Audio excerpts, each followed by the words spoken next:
네, 안녕하세요. 와니머니 아츠한입니다. 이번 시간에는 수젠텍에 대해서 한번 살펴보는 시간 또 가져보도록 하겠습니다. 좋아요와 구독, 알림 설정, 멤버십 가입 많이 부탁드리도록 하겠습니다.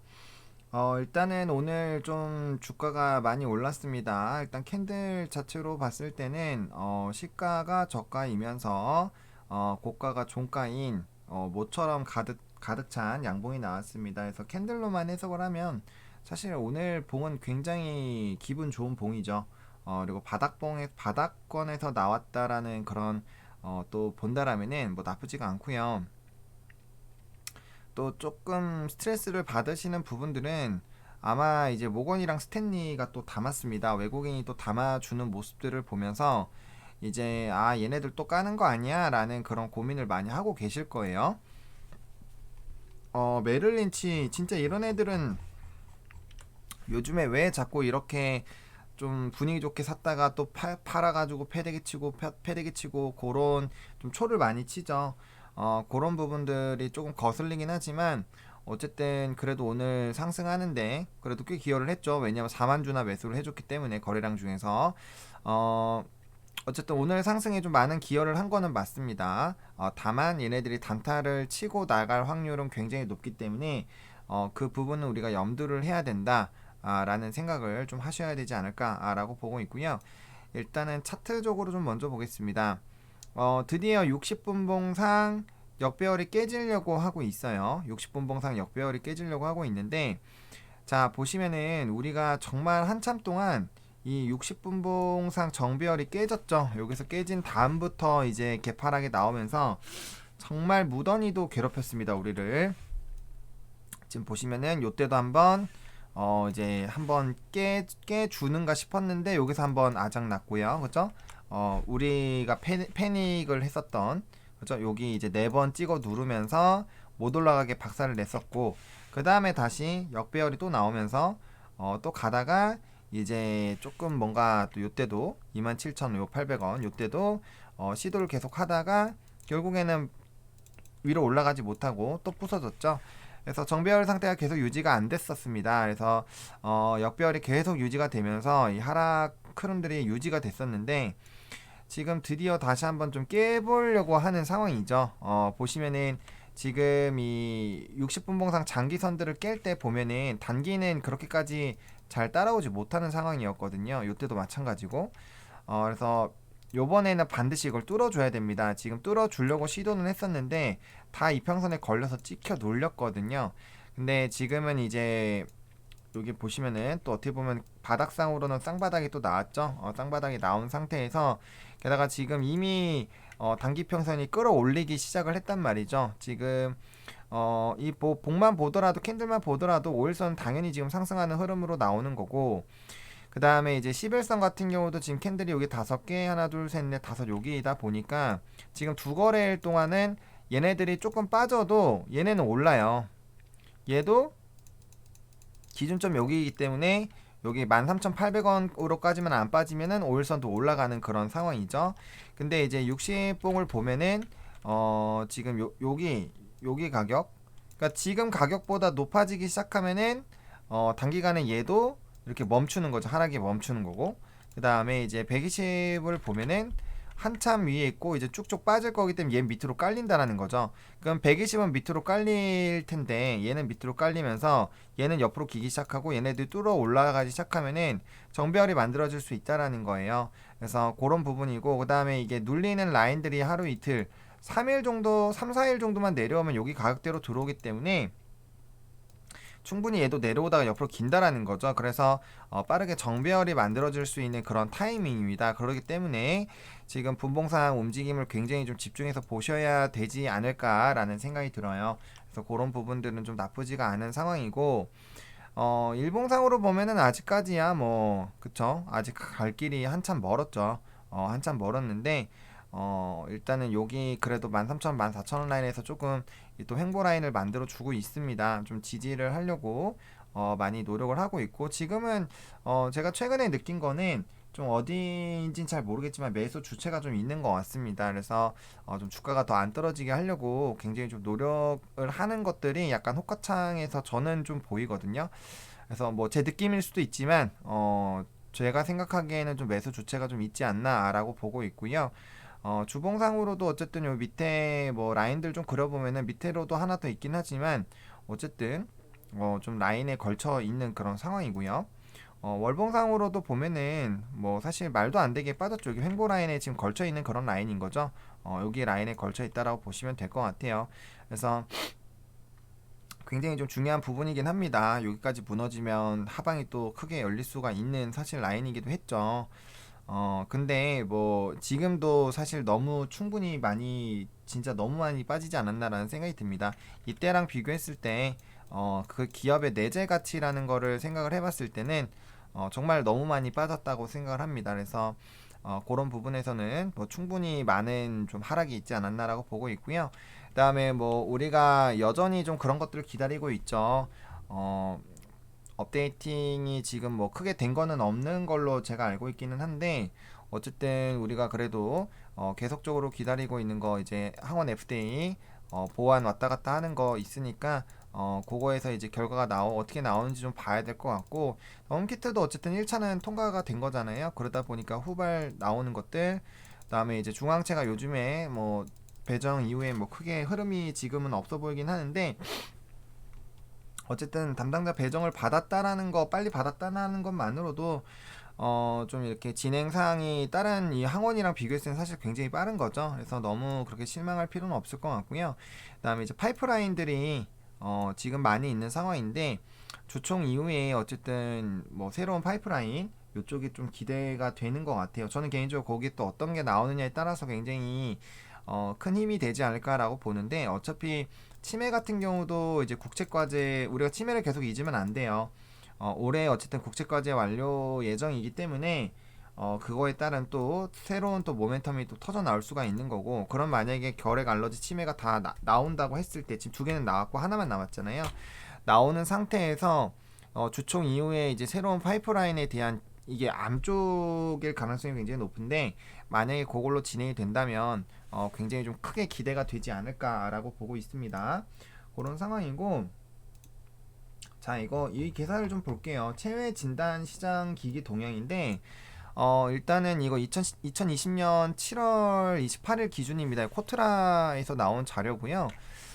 그래서 이제 뭐 체외 진단이 뭐 이런 것들이 다 있는데 8개 그 이제 체외 진단 기술은 뭐 분자 진단 뭐 여러분들 잘 들어보셨죠? 분자 진단 뭐 현장 진단 이제 혈압 진단 우리가 아마 좀 잘 이제 익숙하게 최근에 들은 건 요 세 개이지 않을까라는 생각이 들어요.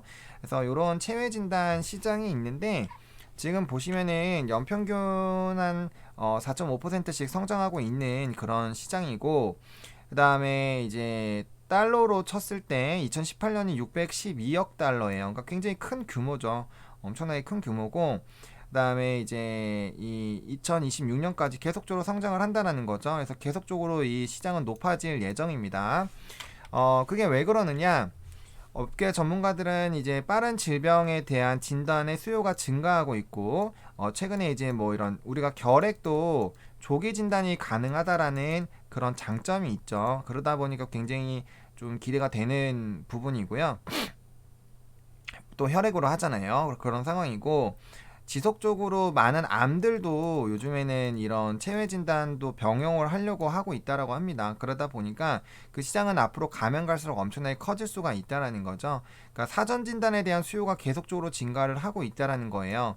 근데 이게 미국이 좀 중심이긴 한데 이 자료가 미국의 자료만은 아니라는 거죠. 왜냐면 전 세계적으로 되는 거고 지금 보시면은 이런 이 미국의 체외 진단 주요 수입국 현황을 보면은 요 나라들이 결국에는 핵심 나라들이 될 거라는 거예요. 그러다 보니까 이런 자료들을 보고 진단 시장이 얼마만큼 좀 커질 수 있구나. 뭐 영국 같은데 이제 유럽이잖아 유럽. 물론 우린 독일 쪽에 넣고 있기는 하지만 그런 독일도 3위죠. 그러니까 이런 큰 시장에 어쨌든 진입이 된 것 자체가 나쁘지가 않다라는 거예요. 그러다 보니까 미국이 엄청나게 시장이 또 크고 그 다음에 이제 나머지 나라들 여기에 나오는 주요국들이 있다 보니까 이런 나라들과 연관이 되어 있다라는 거는 상당히 의미가 있다라는 거죠. 그래서 이런 이 파이프라인들이 어떻게 될지 모르겠지만 어쨌든 이 모든 것들은 전부 다 이제 진단기기 관련돼서 계속적으로 좀 기대가 되고 있다라고 보시면 돼요. 그러니까 충분히 이 시장이 커질 수가 있고, 이런 뭐 로슈, 지멘스, 에보트 뭐 이런 것들 다 아시는 기업이죠. 엄청 유명한 기업이잖아요. 이런 애들 보시면은 뭐 이제 얼마만큼의 뭐 이런 테스트 가능하고 이런 것들 한번 좀 읽어보시면 나쁘지가 않을 것 같아요. 좀 시간이 지난 자료이긴 하지만 그래도 충분히 이런 시장에 대한 흐름 정도는 또 파악을 할 수가 있고, 이 체외 진단에 대한 이런 흐름들은 뭐 FDA 굉장히 또 우리가 많이 듣고 있고 애증의 이 그거죠. 그래서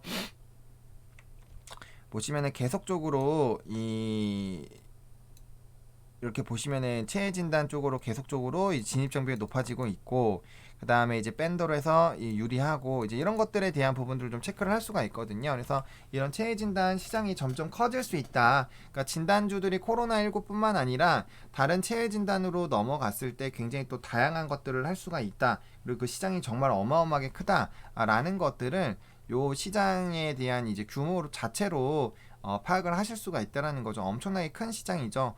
그래서 그런 것들을 조금 그 체크를 하시면은, 아, 그래도 진단이 지금 코로나 때문에 유명해지긴 했지만 그럼에도 불구하고 이 시장이 정말 전 세계적으로 엄청나게 큰 이 체외 진단 시장 규모구나 라는 거를 좀 보시면 돼요. 이거는 이제 미국 쪽이고, 어쨌든 이 보시면 전 세계적으로 굉장히 좀 높아지잖아요. 그래서 이런 것들 이제 전 세계적으로 계속 요거부터 계속 4.5% 붙여가지고 이 시장 전체 시장을 좀 계산을 해보면 된다라는 거죠. 이 연평균 성장률은 대충 구하지는 않습니다. 그래서 어느 정도 뭐 약간의 편차는 있겠지만 대충 커다란 시장 정도가 어느 정도 형성되는지 정도는 체크를 할 수가 있거든요.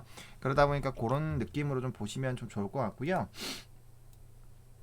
그 다음에 코로나 확진자 수를 또 우리가 확인을 하지 않을 수가 없겠죠. 저는 지속적으로 말씀을 드리고 있는 게, 물론 뭐 그렇게 얘기할 수 있어요. 아직까지 뭐 백신 1차 접종이고 아직 2차 접종 많이 안 됐다 라고 생각을 할 수가 있지만, 그렇게 말할 거면은 제가 말씀드렸잖아요. 왜 그러면 코로나 왜 끝났다고 얘기했느냐 라고 얘기할 수 있다라는 거죠. 그래서 코로나 확진자 다시 50만 명 넘었죠.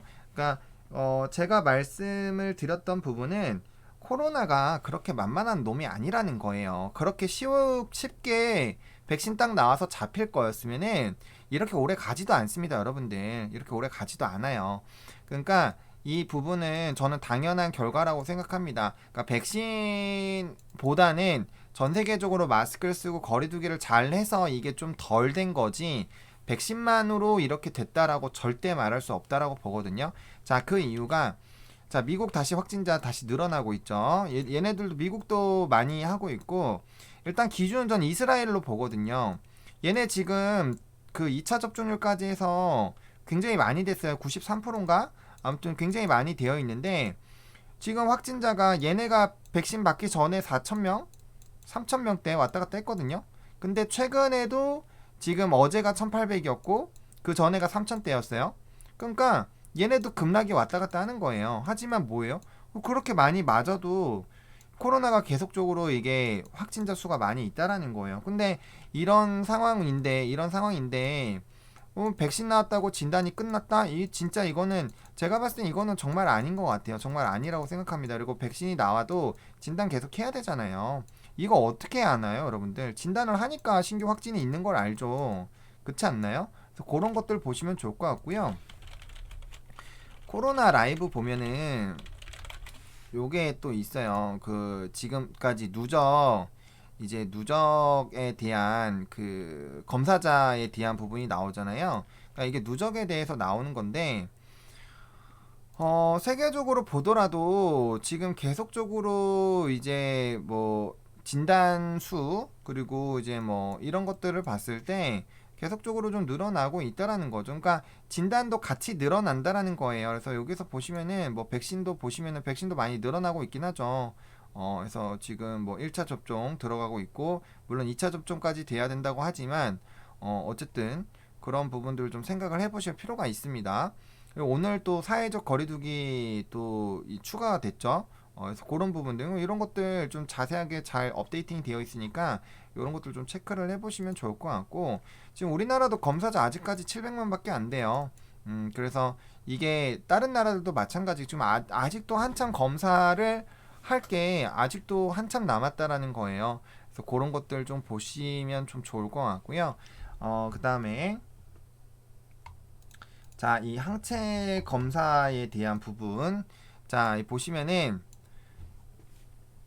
코로나19 항체는 얼마나 유지될까라는 부분인데 지금 비만이는 항체도 덜 생겨. 이게 뭐냐면은 자, 백신을 맞거나 항체가 이제 생기게 됐을 때 누구나 다 똑같은 흐름이 유지가 되지 않는다라는 거예요. 그래서 이거 보시면은 자, 코로나 확진 이후 평균 3개월에서 6개월이 지난 뒤에도 중화항체 생성률을 78%로 유지를 했다. 다만 9월부터는 줄어들었다. 그럼 9월부터는 다시 한번 뭐 이제 뭐 백신을 놓던가 그런 부분들을 하겠죠. 그러면은 이 지금은 평균이잖아요. 평균인데 지금 이런 상황이라면 계속 이런 중화항체 생성률이 이렇게 되는지 검사를 해봐야 될 거 아니에요. 검사를. 그래서 그런 부분에서 지속적으로 검사를 할 수밖에 없다라는 거죠. 그러니까 이 조사를 여러 군데에서 하고 있는데 결과적으로는 이거를 계속적으로 표본으로 해서 어느 정도 되겠지는 알겠지만 만약에 우리가 이거가 자가 검사가 가능하다라면은 우리가 돈 내고 검사가 가능하다라면은 저는 이거 한 번씩 해볼 것 같아요. 왜냐면은 몸이 나아도 폐나 이런 부분이 굉장히 어렵고 또 걸리면 죽을 수도 있고 그렇죠. 게다가 변이 같은 경우 치사율 뭐 2배 이상 올라간다 뭐 이런 얘기들도 있어요. 그러니까 그러다 보니까 이런 흐름들을 계속적으로 봐야 된다라는 거죠. 그리고 이제 뭐 비만이면 항체 덜 생겨 이런 얘기들도 있다 보니까 그런 것들 좀 보시면 좋을 것 같아요. 그래서 이런 부분들도 우리가 또 생각을 해야 될 것 같고 그다음에 이제 요 변이에 관련된 부분에서도 우리가 계속적으로 좀 체크를 해볼 수밖에 없습니다. 그래서 변이에 대한 얘기들이 계속적으로 이제 좀 진행이 되고 있고 계속적으로 좀 변이가 확산이 많이 되고 있죠. 그런 부분들 그리고 우리나라도 지금 보시면 코로나 확진자 500명대 육박 거리두기 2주 재연장 자 이것도 마찬가지예요. 백신이 나와서 그렇게 좋으면 다 해야죠. 물론 지금 뭐 더현대라든지 제가 돌아다녀 보니까 이미 코로나가 끝난 수준으로 사람들이 돌아다니고 있기는 있어요. 하지만 현실은 그렇지는 않다라는 거예요. 뭐 이게 제가 뭐 이 코로나 세계가 코로나 세상이 유지되라 이런 얘기가 절대 아니라 그냥 그런 상황이라는 거죠. 그런 상황이라는 거예요. 저도 코로나 이런 거 빨리 끝났으면 좋겠습니다. 하지만 어쨌든 상황은 이렇다라는 거 그런 거고 이 변이 코로나 등장 요 보세요. 지금 그 확진자가 계속 늘어나고 있잖아요. 그래서 이제 코로나 확진세가 증가 유럽에서 굉장히 또 증가가 되고 있다라는 거예요. 그러니까 이런 거죠. 그러니까 전 세계 확진자가 늘어나는 거죠. 지금 보시면 세계적으로도 백신이 보급되고 있는데도 유럽 국가의 4분의 3에서 코로나 확진자가 증가하고 있는 것으로 나타났다. 이런 백신 접종에 차질이 생기기도 하지만 이제 확진자가 늘어나고 있다라는 거죠. 그러니까 그런 것들. 그래서 그런 것들을 조금 보시면 좀 좋을 것 같아요. 일단 유럽은 일단 이렇게 되어 있다라고 하는데 지금 이 유럽에서 계속 증가하고 우려다, 뭐 국경 폐쇄해야 된다, 뭐 이런 얘기들 계속 나오고 있고, 그러니까 지금 요것도 마찬가지. 영국도 과연 이 백신을 잘 맞아가지고 이렇게 된 건지 아니면은 이제 방역을 잘해서 그렇게 되는 건지 그런 것들을 계속 생각을 해 하셔야 됩니다. 그런 부분들을 계속 체크를 해야 되고 일단 이스라엘 기준으로 봤을 때 백신의 효용에 대해서는 좀 물음표가 생기긴 해요. 물론 당연히 줄긴 줄어야겠죠. 백신이니까 당연히 줄어야 되지만 그게 뭐 4,000명 나오던 게 뭐 400명으로 되거나 뭐 이런 수준이 아니라는 거예요. 그런 수준이 아니라는 거에 집중을 하셔야 된다는 거죠. 집단 면역을 하기 위해서는 접종률이 70에서 80, 70에서 75% 정도가 돼야 된다고 합니다. 근데 뭐 우리나라 한참 멀었죠. 한참 멀었고 뭐 중국이나 이런 데들도 한참 멀었는데 벌써 백신 여건에 대한 얘기들 나오고 있죠. 그러니까 그게 그리고 이게 전염병이다 보니까 중요한 게 뭐냐면은 전염병이다 보니까 한 나라가 다 완치돼가 된 게 끝이 아니에요. 왜? 다른 주변에서가 다 코로나로 오염되어 있으면 결과적으로 계속 이렇게 푸시가 될 거란 말이죠. 그러면 좋아졌다가도 다시 박살날 수가 있어요. 그러니까 그래서 전염병이 위험한 거고 무서운 거잖아요. 그러니까 그런 생각들을 계속적으로 하셔야 될 것 같고 그다음에 변이가 지금 계속 이어지고 있다 보니까 요거 우리나라도 굉장히 좀 조심해야 되는 부분이고요. 그다음에 코로나 이거 바이러스 변이에 대한 팩트 체크인데 자, 뭐 보시면은 뭐 그 동시에 감염된 브라질 환자도 있어요. 그거 보시면은 신종 코로나 바이러스의 두 가지 변이에 동시에 감염된 환자를 발견했으며 브라질 내 변이 수가 증가하는 것에 우려를 반영한다. 이거 보세요. 동시에 걸리기도 한대요. 그러니까 코로나들이 지금 이게 하나라고 보기 어렵다라는 거죠. 왜? 그게 아니면 동시에 감염이 안 되잖아요. 그래서 지금 보시면은 이제 이번 치료는 필요하지 않았다라는 부분인데 이게 계속적으로 이런 부분이 좀 진행이 되고 있다라는 거예요. 그래서 새로운 변형은 현재 개발 중인 백신에 대한 내성의 위험을 가져온다라는 부분들, 그리고 영국의 변이와 브라질의 변이에서 발견된 돌연 변이는 바이러스를 더 전염성 있게 만든 것으로 보인다라는 부분들, 그쵸? 그다음에 또 이거 회복자가 바이러스에 재감염.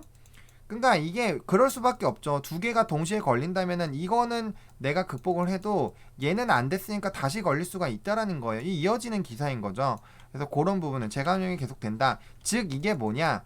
재감염이 된다라는 건 중요한 게 뭐냐면은 앞으로 정상인인 사람이 계속적으로 정상인 상태를 유지를 하는지를 체크를 할 수밖에 없다라는 거예요. 체크를. 제가 봤을 땐 그래요. 이게 걸렸던 사람들이 완치가 돼도 다시 걸리는데 그 부분에서 검사를 안 할 일은 없을 거 아니에요. 그러다 보니까 그런 부분들을 계속적으로 우리는 생각을 해볼 수밖에 없다라는 부분을 기억을 해야 된다는 거죠. 그래서 지금 보시면은 코로나 바이러스는 백신과 치료를 피하기 위해서 돌연변이를 일으키고 있다라는 얘기가 있죠. 그래서 이런 바이러스 스파크의 단백질 모양을 변화시킨다 라는 부분들, 이제 약화된 백신조차도 이 물론 당연히 백신이 이제 그런 부분에 예방을 하긴 하겠죠. 하지만 완벽하진 또 않기 때문에 변이가 계속 생기게 됐을 때, 그러니까 지금 상황은 백신이 완전할 수가 없다라는 상황을 계속 얘기를 하는 거예요. 그러니까 백신이 효능 자체가 아예 없으면 말이 안 돼. 그런 백신이라고 명명하면 안 되죠. 다만 그 우리가 지금 일반적인 사람들이 생각하는 것만큼 백신이 지금 완전하다라고 보기에는 어렵다라는 거죠. 그게 아니라면은 문제가 있는 거고, 지금 보시면은 제가 아까 말씀드린 것처럼 집단 면역에 대한 위에서는 70에서 75%를 받아야 된다. 그 다음에 변종이 된다면 80에서 85%가 돼야 된다 라는 부분이에요. 그래서 그런 부분들을 생각을 조금 해봐야 될 것 같아요. 그래서 그런 것들을 조금 생각을 좀 해보셔야 되지 않을까라는 좀 생각이 듭니다. 아무튼 이런 부분들을 좀 조심을 해야 될 것 같아요. 조심을 해야 되지 않을까라는 생각이 듭니다. 그러니까 이런 코로나 상황들이 유지가 되고 있어요. 유지가 되고 있다 보니까 그 부분에 대해서, 그리고 체외 진단 시장에 대해서 우리가 좀 생각을 해볼 필요가 있고, 어쨌든 드디어 우리가 60분봉 상으로 이제 좀 변동이 좀 일어날 수 있지 않을까라는 그런 생각이 듭니다. 그래서 그런 부분들까지 조금 조심해서 우리가 볼 필요가 좀 있지 않을까라는 좀 생각이 듭니다. 그래서 60분봉상 정배열되면은 올라와야 되는데, 지금 어쨌든 차트적으로 이거 돌아와서 움직이기 시작하면은 적어도 여기 라인까지는 와줘야 돼요. 여기 라인까지는 와줘야 됩니다. 그래서 이 부분들을 조금 잘 신중하게 조금 생각을 해보셔야 되지 않을까라는 그런 생각이 들어요. 그래서 이런 부분들을 좀 생각을 해보셔야 되지 않을까라고 보고 있고요. 일단 여기까지 적어도 저는 사실 2만원까지는 무난하게 올라오고 나서부터 이제 이슈가 나오는 게 좀 좋지 않을까라고 보고는 있는데, 지금 워낙 많이 주가가 빠졌기 때문에 사실 요 정도까지 올라와서 이제 시기적으로 사실 항원도 충분히 시간이 지났죠. 지금 계속적으로 어쨌든 분주하게 왔다 갔다 하고 있다 보니까 이게 담당자 배정이 너무 늦게 됐어요. 그러다 보니까 좀 이게 딜레이가 됐는데, 어쨌든 계속적으로 이제 제가 마지막으로 업데이팅 될 때까지만 해도 서류를 분주하게 주고 받았다까지가 됐기 때문에 어쨌든 그런 결과들이 나오게 됐을 때 분명 그런 움직임들은 나오지 않을까라는 좀 생각이 듭니다. 그래서 그런 것들은 조금 보셔야 되지 않을까라고 좀 생각이 좀 들고요. 어쨌든 지금 상황에서 조금 이 분봉상 돌아서는 거를 일단 가장 중점적으로 우리가 좀 체크를 해볼 필요가 좀 있을 것 같습니다. 그리고 이제 외국인의 수급 동향 지속적으로 우리가 체크를 좀 해봐야 되지 않을까라고 보고 있고요. 그 다음에 이제 투자자 보면은 어쨌든 외국인이 이거를 연달아 좀 담고 있기는 해요. 그래서 지금 바닥권에서 담아가고 있기 때문에 분명 또 보시면은 이게 외국인의 그런 흐름들을 보면은 좀 보시면은 한참 담다가 계속 여기 보시면 이런 식으로 항상 담다가 계속적으로 위에서 계속 팔아줬거든요. 계속 팔면서 물량 다 털어주고 그다음 또 여기서 또 사고 위에서 사갖고 또 밑에 쭈쭈쭈 팔고 또 사고 이제 사고 그 다음에 계속 또 주주주주주 팔고 그죠? 그러니까 이런 상황이 유지가 되고 있는 거예요. 그러니까 얘네들이 좀 이 샀던 것들을 위에서 샀던 거를 다 그냥 까면서 다 밑으로 던진 거죠. 그래서 이런 물량들이 사실 18,000원부터는 흐름을 보세요. 지금 여기 2만원 라인부터 보세요. 매수가 훨씬 많아요. 매수가 훨씬 많아요. 요거 뭐 하나씩 이렇게 깐다고 이렇게 깐다고 쳐도 뭐 이렇게 치고 이렇게 치면 대충 이렇게 다 까지잖아요. 그 다음에 요거 두 개에서 요거 깐다고 쳐도 물량이 훨씬 더 많이 남거든요. 많이 남아요. 요런 식으로 보시면 많이 남잖아요. 근데 이게 밑으로 가면서 그냥 이렇게 다 털어버리는 거예요. 계속 까는 거예요. 까고 또 사고. 그쵸? 사고 또 까고 바로 까버리고. 그죠? 그러니까 이런 상황들이 계속 유지가 되고 있는 거죠. 까고 그다음에 이제 얼마 없는데 또 샀다가 또 다시 까고 그러니까 이런 것들이 좀 되게 우리한테 스트레스를 많이 주고 있다라는 거죠. 그래서 이런 일별로 봤을 때도 이런 외국인들을 굉장히 많이 좀 짓누르고 있구나라는 생각이 좀 저는 듭니다. 그래서 물론 뭐 얘네들이 기계적 손절일 수도 있고 하겠지만 그게 이제 계속 샀다가 또 팔았다가 이렇게 되다 보니까 분명 우리 주가에는 좀 되게 좋지 않게 작용을 한 거는 사실이에요. 그래서 그런 것들까지 조금 체크를 좀 해보실 좀 필요성은 좀 있다라고 말씀을 좀 드릴게요. 그래서 그런 부분들까지 좀 생각을 해보시면 좋을 것 같고 일단 오늘 흐름 자체는 뭐 나쁘지가 않았습니다. 그리고 뭐 거래량 아직까지 뭐 나오지도 않았지만 어쨌든 전거래에 비해서는 좀 더 많이 나왔고요. 그래서 지금 어쨌든 일봉상으로 봤을 때도 거래량이 근데 좀 많이 늘어나면서 사실 없으면서 올라가는 게 제일 베스트긴 해요. 왜냐면은 거래량이 늘어난다는 거 그만큼 파는 사람들이 많아진다라는 거기 때문에 사실 거래량이 동반이 안 돼서 좀 차곡차곡 올라가는 것이 더 중요합니다. 그래서 그렇게 일정 부분까지 올라가고 그 다음부터 이제 거래량이 동반이 되면서 움직이는 것이 좀 중요해요. 그래서 거래량은 이제 대세적으로 이제 진짜적으로 빵빵빵 터질 때 터지는 것이 가장 좋기 때문에 그런 부분들 좀 보시면 좀 좋을 것 같고 지금 어쨌든 이 이격이 좀 줄어들어야 됩니다. 지금 여전히 30%대 이제 좀 줄고 있죠. 23%대까지 좀 줄었어요. 23% 그쵸? 그래서 이게 좀 줄어들고 있기 때문에 얘는 계속 내려오고 있고 얘가 올라갔기 때문에 좀 많이 줄은 거예요. 그래서 이거를 일단 줄여서 120선이랑 좀 거리가 멀지만 60선이라도 일단 좀 닿아가지고 밑에서 좀 장기를 제외하더라도 좀 수렴을 하는 일단 모양이 좀 나와줘야 됩니다. 어쨌든 그런 흐름들이 나오고 그쯤 되면은 이제 요게 주가가 요 정도까지는 좀 올라와 주지 않을까라는 생각이 들어요. 그럼 그때부터는 이제 여기 하단 라인들도 이제 좀 겹치고 하다 보니까 다시 이제 박스권으로 주주주주 이런 식으로 이제 이슈나 모멘텀들 나올 때마다 적용하는 그런 방법으로 좀 대응을 할 수 있지 않을까라고 생각이 좀 듭니다. 오늘 어쨌든 이런 식으로 뭐 이제 변이에 대한 부분들 그런 뭐 것들은 제가 이때까지 계속적으로 변이나 이런 것들 뭐 재감염 이런 것들은 제가 이미 예전부터 기사 다른 걸로 다 많이 설명을 드렸던 부분이에요. 그래서 그런 것들이 좀 있고 그다음 체해 진단 시장이 굉장히 성장하고 있는 시장이구나 이런 큰 틀까지 좀 잡아가시면은 그래도 좀 도움이 되지 않을까. 그리고 코로나 확진자가 계속 늘어나고 있다라는 그런 부분들. 그래서 그렇게 흘러가면은 결국에는 이 시장이 계속적으로 뭐 수출이나 이런 것들이 계속 진행이 될 거고 어느 정도 실적이 계속 유지가 되면은 진단이 생각보다는 견조하네 우리가 생각이 잘못했네 라는 생각들도 하나둘 생길 수도 있어요. 그냥 코로나가 확산이 계속되면은 결국에 머릿속에 떠오르는 거는 치료제 백신 진단키트일 거거든요. 그러다 보니까 그런 쪽으로 또 수급이 또 올 수도 있으니까 그런 부분들까지 게다가 이 기업은 어쨌든 뭐 결핵도 뭐 아무튼 모멘텀들이 다들 그렇게 오래는 안 걸릴 겁니다. 뭐 딱 언제다라고 예단하기는 어렵지만 어쨌든 단기적으로 뭐 한두 달 내로는 나와 주겠죠. 더 이상 시간을 막 질질 끌거나 그럴 것 같지는 않아요. 그래서 어쨌든 그게 이제 회사들에서 하는 일이다 보니까 사실 이 외부에서 봤을 때 이게 정확하게 언제 끝나는지는 아무도 모르죠. 그렇기 때문에 그건 모르지만 어쨌든 그렇게까지 막 우리가 뭐 반년씩 기다려야 되고 그럴 정도는 아니다. 라는 거죠. 그래서 단기적으로 나올 거기 때문에 그런 모멘텀들도 우리가 좀 차분히 좀 답답하고 힘들지만 기다려야 되지 않을까라고 생각을 합니다. 아무튼 이런 식으로 오늘 또 수젠텍 좀 마무리 좀 지어보도록 하겠고요. 좋아요와 구독, 알림 설정, 멤버십 가입 많이 부탁드리겠고 이 영상이 좀 도움이 됐으면 좋겠습니다. 감사합니다.